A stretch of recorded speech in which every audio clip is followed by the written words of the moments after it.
Thank you to everyone attending this webinar today on the CVE 2019-19781 vulnerability that affected thousands of Citrix ADC appliances worldwide in January of this year.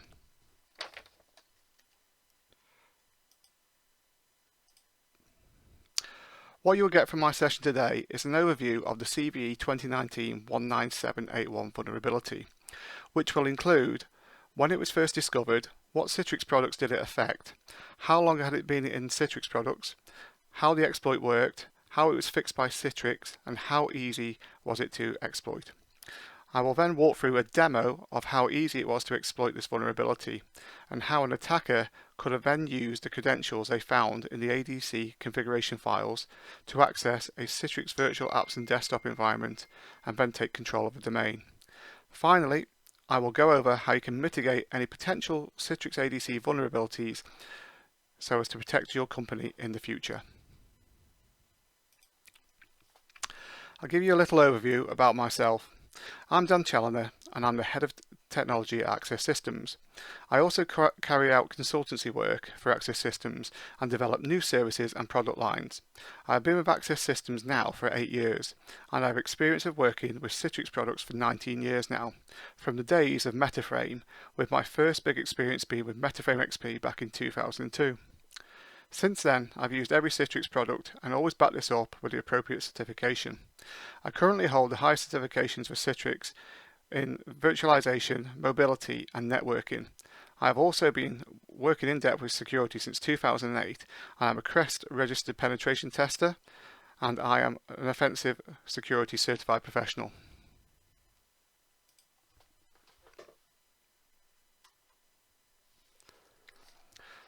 So, what is CVE 2019-19781? Well, Citrix first notified everyone of this vulnerability via a Citrix security bulletin that was released on the Tuesday the 17th of December 2019.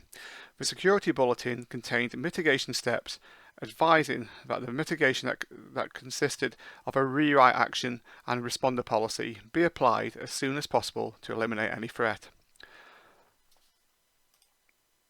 The vulnerability allowed remote code execution directly against the public Citrix ADC VPN gateway, and thus, if a proof of concept exploit was created at this time, then an attacker would be able to access the operating system of the Citrix ADC. Looking at the versions of Citrix ADC that were affected, it appeared that this vulnerability had existed in the Citrix ADC product since 2014, which is very worrying as there could have been potentially nation-state actors holding a zero-day exploit for this vulnerability and could have been used to infiltrate the networks of companies they wish to attack.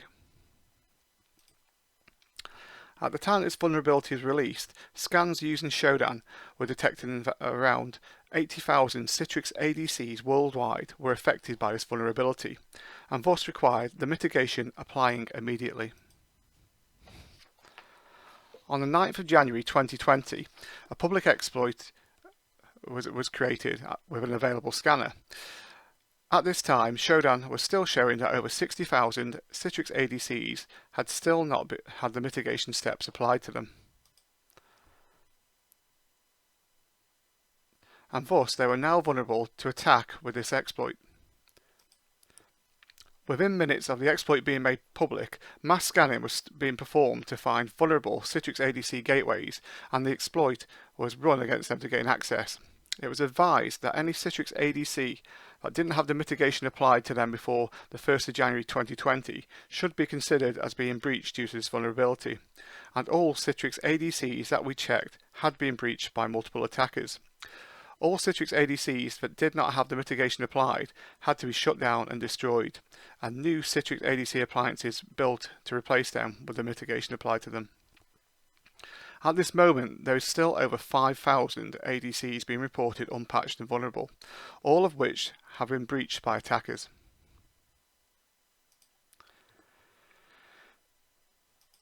The Citrix products that were affected were Citrix ADC, formerly Citrix NetScaler, Citrix ADC Gateway, formerly Citrix NetScaler Gateway, and Citrix SD-WAN, For Citrix ADC and Citrix ADC Gateway, the builds before 13.0.47.24, 12.1.55.18, 12.0.63.13, 11.1.63.15 and 10.5.70.12 were all affected and should have had the mitigation applied to them. For Citrix SD-WAN, the software release builds before 10.6.6b and 11.0.3b were all affected and should have had the mitigation applied to them. So how the exploit worked. The initial mitigation showed that directory traversal could be used as a HTTP request for // and /VPNS/ were being blocked by the mitigation steps on the ADC. The ADCs allowed unsanitized import and didn't do enough sanitizing of the import, which is bad, and the Citrix developers should have done a better job on this. Remote file insertion was allowed, and the proof of concept exploit could create an XML file containing a malicious payload. The proof of concept exploit could then issue commands that would cause indirect file execution of the XML files containing the malicious payload. The attack allowed unauthenticated arbitrary code execution, which in itself is bad enough, but if it's at least authenticated, then we're dealing with a trusted or semi-trusted user. Unauthenticated means somebody out there on the internet is tricking that system into running code that arbitrary instruction without even having cracked or stolen any authentication or guessed a password or anything else. This is about the worst case scenario type of vulnerability that you could have. The first security bulletin advised applying a rewrite action and responded to correct this vulnerability. On the 19th of January 2020, new firmware releases that fixed the vulnerability were made available for the Citrix ADC versions 11.1 and 12.0. New firmware was released for versions 12.1 and 13.0 on the 23rd of January.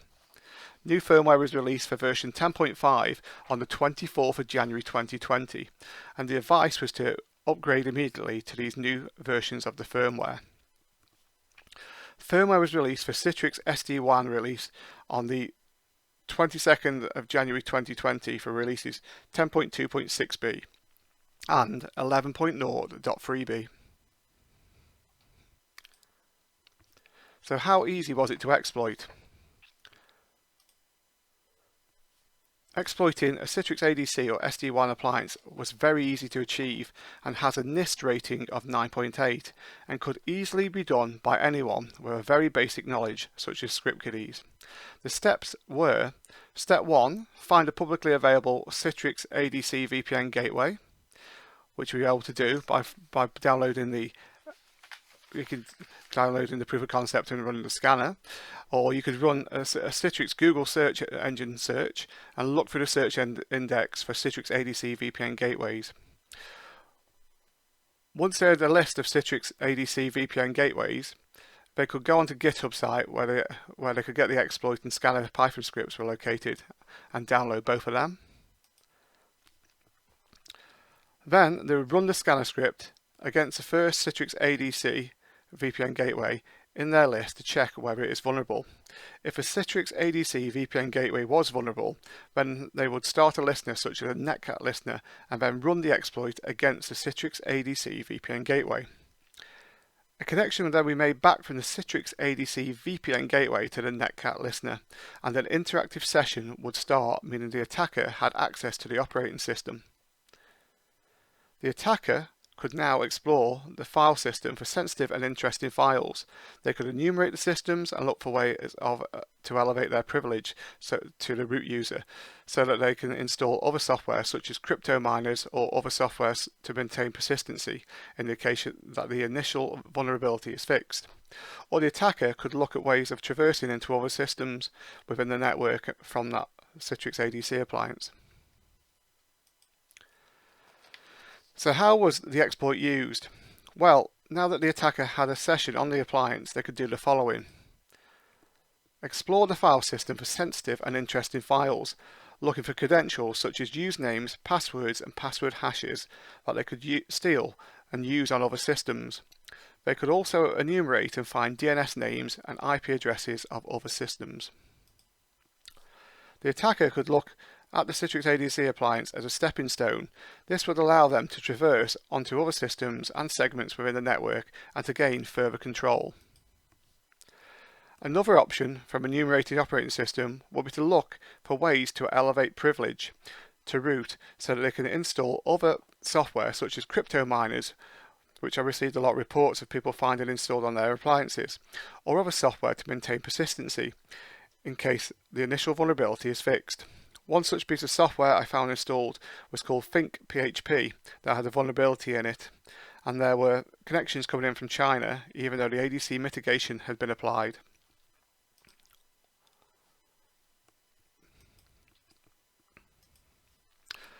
The attackers also created cron jobs, scheduled tasks on the ADC appliances. One such cron job I saw downloaded and executed a script from a Russian web server every hour that would make a copy of the nsconfig directory and export it to the temp directory. And directories would then be zipped up and then sent over to the web server as part of the script action. The final part of the script would be to delete all the contents of the temp directory so there was no evidence of the files in there. So what I'll do now is run through a demo of how an attacker would exploit an ADC appliance and then be able to gain access to other systems within the customer network.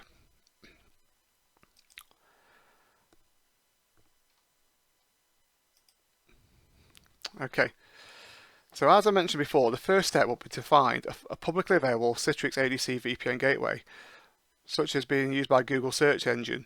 In my example here I found the Citrix ADC VPN gateway called portal.citrixhotspot.com. As you can see, the login only requires a username and password, so if I can find any credentials once I have access to the ADC file system, there's a good chance I'll be able to log in.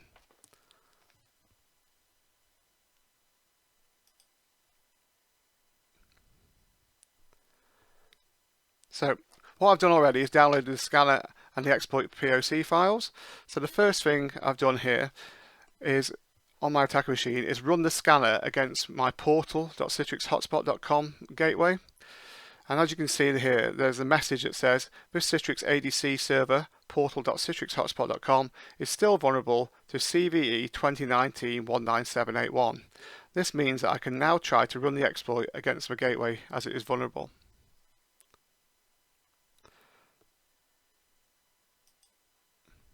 So the next thing I will do, I'll start a netcat listener on my attacker machine, which will listen on TCP port 444. So here, just in the right hand screen, you can see we're starting the listener there. So that's now listening, and then the next stage is to run the exploit against the Citrix ADC VPN gateway. So in the left hand screen, I will now put run the exploit.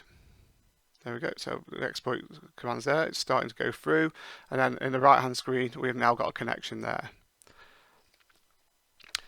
So yeah, you can see the interactive session there in the right hand screen, which you can see I've got the $sign, which I will now start to enter commands into that box.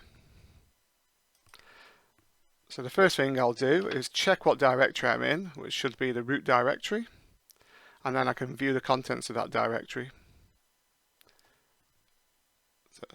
So if I do a pwd there, so I'm in the root, and then the ls shows all the directories in there. So the one I'm interested in here is the nsconfig directory. So if we go inside that directory, and then as you can see, listing the content shows the ns.conf file, which contains the ADC configuration file. Okay, so the ADC configuration file's there. So from there, I can search the ns.conf file for LDAP actions. So all I'm doing is cat in that file and then doing a grep LDAP action. And this will show things like the domain controller IP address in there. So as you can see, the domain controller IP address is there, 192.168.22.10. And also within here, we'll have things like the LDAP lookup user account. This one is using the domain administrator, which is a good example because quite a lot of NetScalers I found were using that account. And then we also have the password hash for the administrator account, domain administrator account that is. And what we can do with that password is actually we take the hash and we can reverse engineer it using a simple Python script and then convert the hash to the actual password. So if I exit out that now, that kills the actual session. So now I'll decrypt that password hash.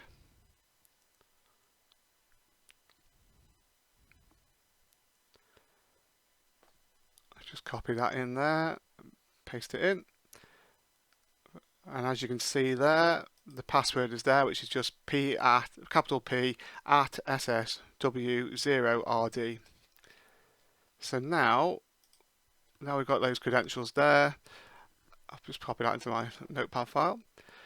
So we can go back to the login page and try the credentials.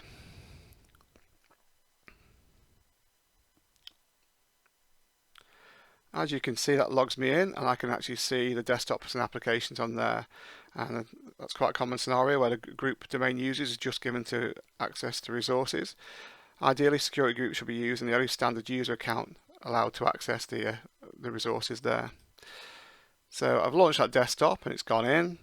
So what I'm going to do now, because we have the IP address of domain controller, we can see if the remote desktop client is now available. So try running MSTC, and then we can type in our domain controller IP. Yeah, so we've got that there, 22.10. And then we can try and log in with our administrator username and password. And as you can see, that lets me straight on there.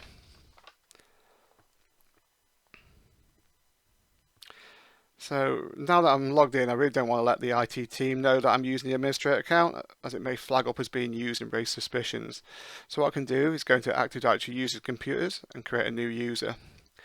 And then with this account, once I've created it, I can add that into the domain admin group. And instead of using the administrator anymore, I can use this other account and then carry out further attacks on the network and other systems. So just complete that there. And then the final thing is just go into properties and then go into member of and add it into the domain admins. And then from here on, I can use this account or other accounts that I create to maintain persistency in the customers in the environment of the customer.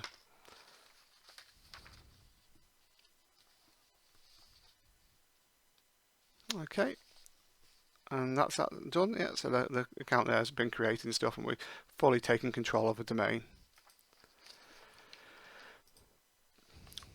So how do we mitigate future vulnerabilities?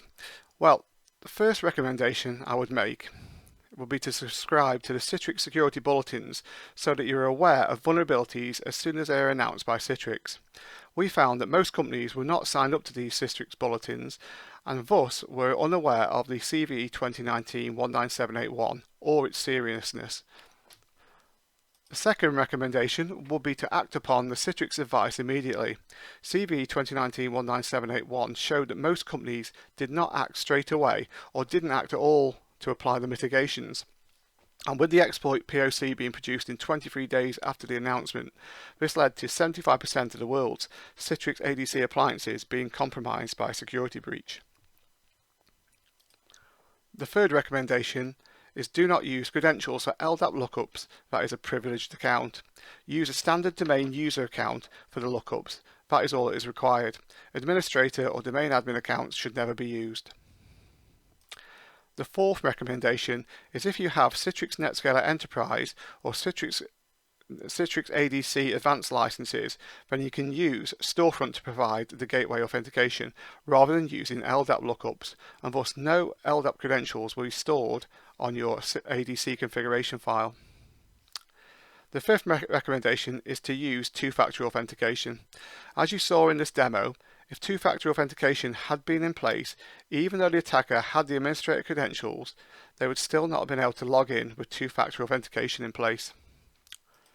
The sixth recommendation is to restrict access to applications and desktops to users that are not privileged accounts. Individual groups should be created for specific access to desktops and applications, and groups such as domain users and domain admins should never be used. The seventh recommendation is to implement systems such as system information and event management systems, intrusion detection systems, and firewall traffic alerts. These will allow you to see if user accounts are being used in places where they would not be expected to be used. You can also see unexpected traffic, possibly in large quantities, say maybe from countries like China, Russia, the USA, and Iran, and patterns of behavior as well that can be picked up by next generation firewalls. The 8th recommendation was something we noticed a lot when restoring ADC appliances for customers, which was that only a few had good recent configuration backups out of their ADC appliances. Backing up the configuration files allows for a quick restoration and means that the latest settings will be in the configuration backup as well as files such as the latest SSL certificates.